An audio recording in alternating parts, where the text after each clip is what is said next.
All right, well, the second Republican debate is set for tomorrow, where GOP candidates will go head-to-head on a wide range of issues, from inflation to immigration to foreign policy. Now, the state of the economy is going to be a big focus. A new Washington Post and ABC News poll found that 74% of Americans disapprove of the current state of the economy, and inflation is a big reason for that.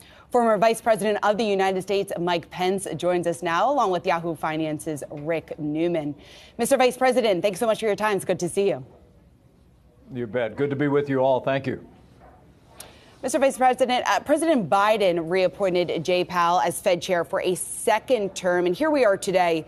Inflation is still too high. The Fed signaling higher for longer rates. We know Americans are starting to get increasingly worried just about what the inflation picture is going to look like over the next several months, several years. If you were elected president, would you look to remove Chair Powell before his term expires in 2028? Well, I would absolutely go in a different direction with the chairman of the Federal Reserve. The fact is that the policies of quantitative easing back in the day and the policies that the Fed chairman has implemented have all been playing catch up. And we need a fresh leadership at the Fed that's going to step forward and join us in an effort to really tackle the inflation that is waging war on American families. I mean, that number you cited in the poll today, Shauna, is just, I think it might be a little low. Everywhere I go across this country, I hear families that are struggling. 2 out of 3 families living paycheck to paycheck. We've gone to about 17% inflation since we left office. And it's all a result of Joe Biden's runaway spending, his war on energy. And I expect when we take to the stage at the Reagan Library tomorrow night, there's going to be a renewed focus on the plan each and every one of us has. But not only having new leadership at the Fed, but also I think the time has come for us to end the dual mandate at the Federal Reserve. You know, for years now, as you all well know, we've said the Federal Reserve needs to work on protecting the dollar and full employment. Well, I think full employment ought to be the job of the president, of members of Congress, of governors and elected officials. We ought to focus the Federal Reserve on protecting the integrity of the dollar.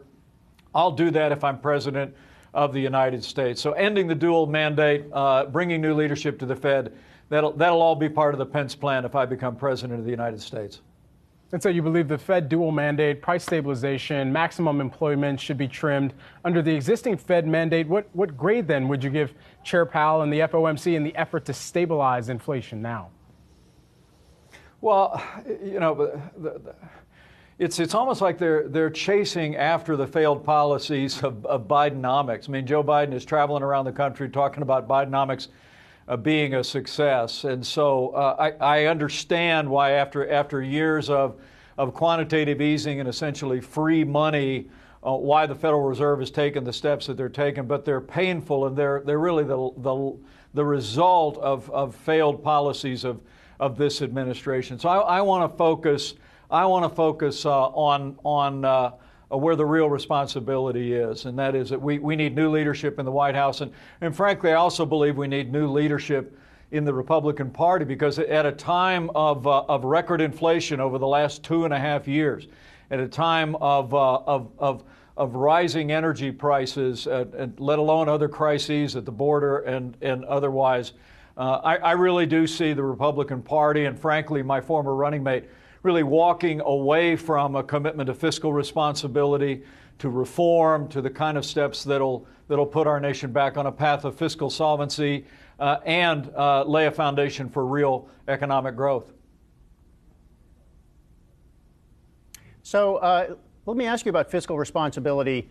There are a couple of factors there. One is tax cuts, which reduce federal revenue. Republicans did that in the Trump tax cut law that went into effect in 2018. And then there's spending. This is going to come back again because some of those Trump tax cuts are supposed to expire at the end of 2025. I believe you want to extend those tax cuts. Those are mostly tax cuts for individuals. But then you give up federal revenue, so you make the federal revenue problem worse. How do you address that problem? Well, we worked hard to pass the largest tax cuts and tax reform in American history back in 2017, and the economy boomed. And frankly, check the record. Federal revenues went up, as they almost invariably do, more than a 40% increase in federal revenues in some categories. So, I'm confident that step one to getting this economy back on track is to make the Trump-Pence tax cuts permanent, which, as you point out, do go away at the end of 2025.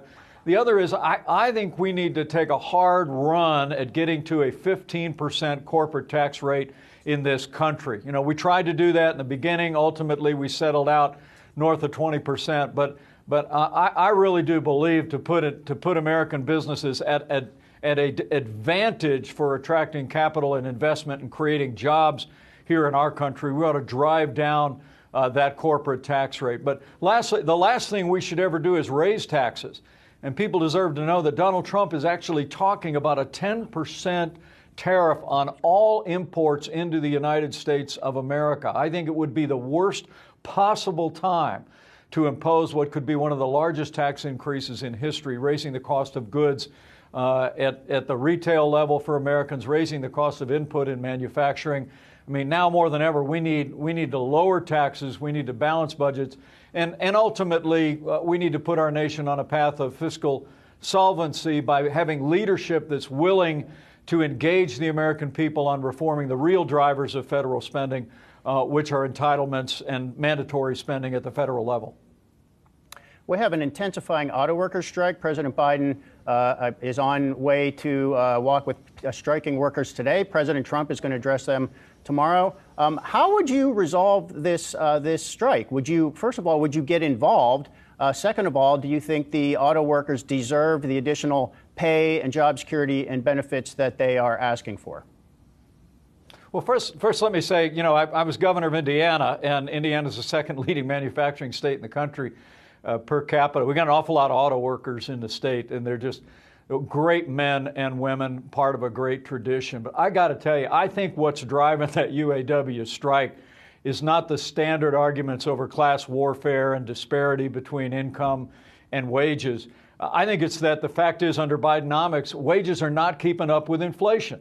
And American auto workers know that, they're feeling it. And secondly, and just as important, the Green New Deal buried in that so-called Inflation Reduction Act is waging war on people that manufacture combustion engine automobiles, which last time I checked is most of what they manufacture in Detroit. I mean, I think any auto worker paying attention, and they all do, has got to understand that Bidenomics has failed to protect their paychecks, and also that this drive toward mandating and subsidizing electric vehicles, the batteries for which are mostly made in China, many of those cars will be manufactured in China, and those factories are being built outside of Michigan. Those auto workers, I think, are stepping up. And when Joe Biden makes it to that picket line, I would encourage any UAW workers looking on to pull them aside and say, hey, can we undo this Green New Deal that's poised to shut down gasoline powered vehicles all over this country in the next 10 to 15 years. But at the end of the day, too, I would tell you, I'm someone that believes in right to work. I believe people ought to be able to choose whether they join a union or don't join a union. Michigan just went backwards on right to work. They repealed the right to work legislation that they passed. And, I really do believe that the pathway forward for prosperity in manufacturing, including the automotive industry, is to create a more competitive environment, have right to work. Let's get beyond this Green New Deal electric vehicle mandate and subsidies, and let's bring policies that will really get wages rising in the country. So, Vice President, I just want to make sure I'm hearing you correctly. So you think that the strike right now by the UAW workers, that it is justified? Well, look, I think that 74% of Americans that are frustrated with the economy under Joe Biden, I think that sentiment is very justified. But wages have not been keeping up with inflation, despite all the happy talk coming out of Washington, D.C., and working Americans know it. Now, I'll leave to the workers and negotiators and to the company to sort out, what changes could be made. I know there's negotiations underway. I'm a free market conservative. I believe those things ought to be settled in the free market. If I was president, I'd certainly encourage the dialogue. But I'd also go to the root causes of this, which is the fact that that runaway inflation is undermining wages in this country, and this electric vehicle mandate and these subsidies are undermining combustion engine manufacturing of automobiles in this country, and auto workers know it. Let's talk about some of the biggest business profiles in the free market. During your 2020 re-election campaign, UAW, they endorsed Biden. Current Disney CEO Bob Iger endorsed Biden. Even former HP Enterprise CEO and former California gubernatorial candidate Meg Whitman endorsed Biden, a Republican, I might add. Why should U.S. business executives believe that the Republican Party is now unified towards U.S. economic interests versus pandering to expressed ideals of far-right supporters? Well, I think that's what we're settling out in this primary. You know, I'm actually very excited to be at the Reagan Library. It's a place my family has visited a number of times. I actually became a Republican because of Ronald Reagan. And Ronald Reagan combined optimism, civility, with a vision for getting this economy moving again. You think of the parallels between today and the 1970s, they're striking. I mean, inflation out of control, gasoline prices rising, embarrassment on the world stage, a failed Democrat administration. And Ronald Reagan stepped forward not on the force of personality, not by bringing grievances forward, but because he articulated a vision of limited government, free market economics, a commitment to timeless American values, and America came roaring back. I think as people look at our various campaigns and candidates, I expect they're going to be looking for the same vision. And as I'll try and do on this Wednesday night, I hope when people see me, I'm a conservative that has all of my life and career been advancing that same commitment to a strong America at home and abroad, to limited government, free market economics, and values. It's what brought us back after the 70s. It's what began to bring us back during our administration before that pandemic struck. But it's the real pathway toward a boundless American future, I'm confident. Some of your proposals would require congressional action, such as changing the Fed's mandate. Congress would have to do that. That's hard to do. But if you were to become president, what's the first Biden economic policy you would change through regulatory or executive action? Well, I think first and foremost is you step up and you undo what he undid at the southern border of the United States. Look, a nation without borders is not a nation. And Joe Biden, on the first day of his administration, signed a stack of executive orders, the ending construction of the wall. He began a steady assault on the Remain in Mexico policy that I negotiated with Mexican officials.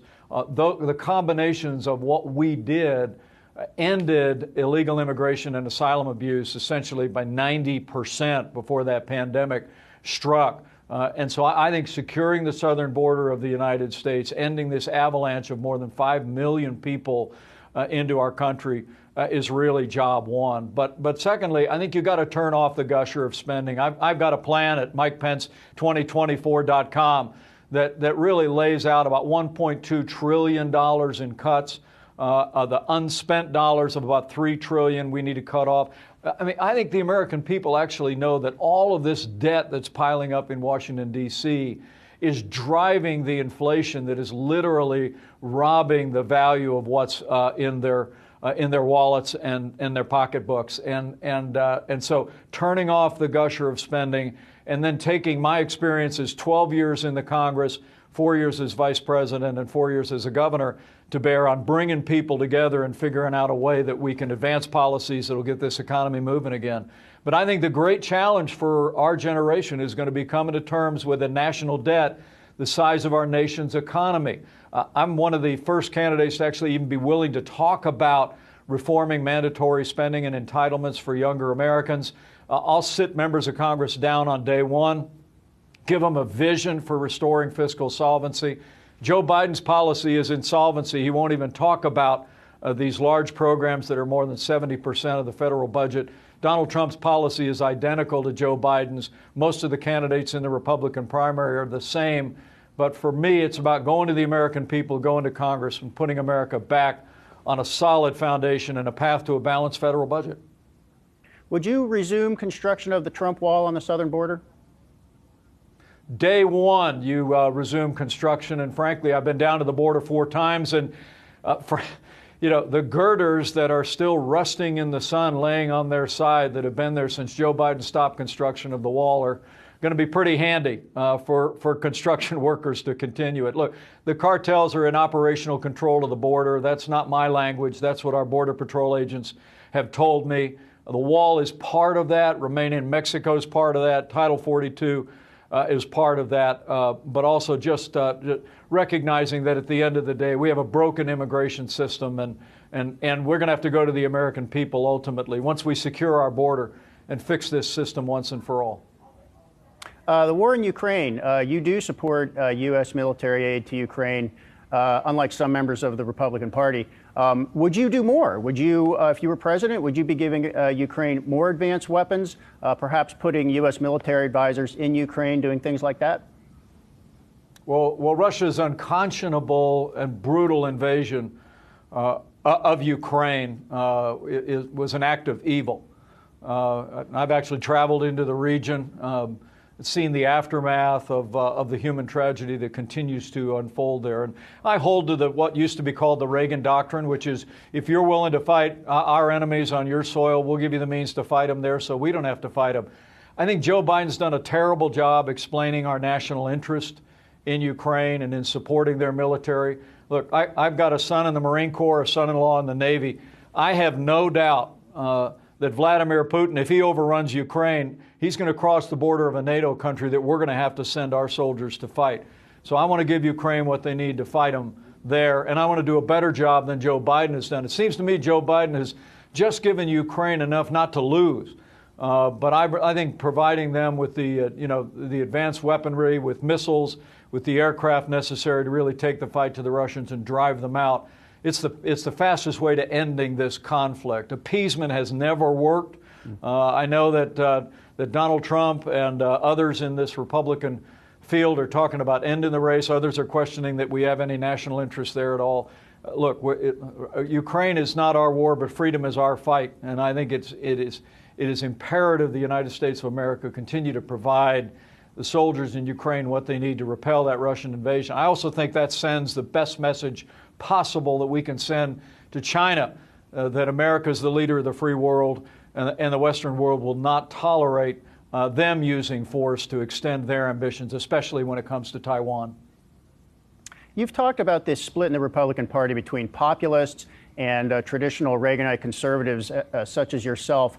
What can anybody do about what's going on in the Republican Party with threatening to default on the U.S. debt? We now have threats of a shutdown. We have some Republicans saying, let's stop supporting Ukraine, no blank check. I mean, how do you either bring this party together or change it into something that looks like it is able to function and govern efficiently?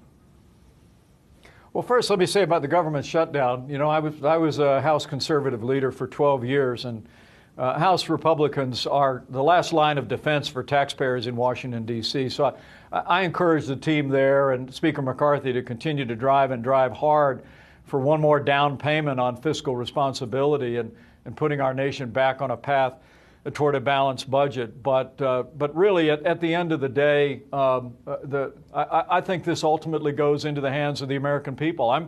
I'm working my heart out to make it clear that I believe the choice in this election for Republican primary voters is whether or not we're going to stay on the path of time-honored conservative principles of American leadership in the world of limited government, fiscal responsibility, free market economics and values, or whether we're going to follow the siren song of populism off unmoored to conservative principles, and whether that be on our place in the world, whether it be on economic policies, whether it be on values. I believe the majority of Republican voters, a majority of independents, and many Democrats look at that common sense conservative agenda that's defined our party over the last 50 years, and they know that's the pathway forward for America. And I'm confident that they'll choose that agenda one more time, and I'm going to work my heart out to earn the right to carry that agenda, not just to victory in 24, but ultimately to a victory, prosperity, and security for the American people in the years ahead. Mr. Vice President, a sticking point for Americans has been high gas prices. We know President Biden has been calling on oil companies to boost production. But when you take a look at the amount of production that we have seen, we're actually on track to pump more oil than ever this year. So what would you do that the Biden administration is not doing in order to get a better handle on energy prices? Well, I would I'd end the war on energy, Shauna, first and foremost. Day one, Joe Biden shut down the Keystone and Dakota pipelines. He's offline millions of acres, most recently more acreage in Alaska. They've slow-walked leases. In spite of that, the American energy industry has been fighting through that. We need to build out refinery capacity in this country. We need to continue to extend that natural gas revolution that began under our administration. We need an all-of-the-above energy strategy, and we need to end the headlong rush of Joe Biden and the Democrats to advance this Green New Deal, to use mandates and subsidies to drive Americans toward alternative sources of energy. I mean, look, we actually, during our administration, we got out of the Paris Climate Accord. It was a terrible deal for America, and requested almost nothing of places like China and India, at least in the next decade or so. But what a lot of people don't know is we actually reduced CO2 emissions in our administration beyond the goals in the Paris Climate Accord, but we did it through American innovation. We did it by developing the resources of our country. We became a net exporter of energy for the first time in 75 years. We can get back to that. I've got a plan, again, at my website, MikePence2024.com, not only to achieve American energy independence, but to reclaim our role in the next 10 years as the leading producer of energy in the world. We lost it back in 2006. China holds that title today. We can reclaim that title with the right policies and ending the war on energy in Washington. So you're kind of trashing green energy. One question is what is so bad about green energy? But also, you've got literally hundreds of billions of dollars in tax incentives that are now in the economy. Companies are responding to those tax incentives. They are making commitments to build factories, and they are investing money. And one of the complaints you hear in the energy industry itself is, Washington just yo-yos from one set of policy things to another, and this makes us reluctant to invest. So do you actually want to cancel all of those green energy incentives and then have those companies say, well, never mind, we started building a factory, but we're just going to mothball it? Or would you leave some of them in place? Or what exactly would you do with all of that? I want energy policy in America that is source neutral. And the Pence energy plan that we outlined about a month ago has that same objective. Look, ever since the Obama-Biden administration, they've been trying to put their thumb on the scale to drive us toward renewable energy. They've been trying through their cap and trade scheme to increase the cost of energy. Joe Biden himself in his campaign said that we will end fossil fuels in America. That is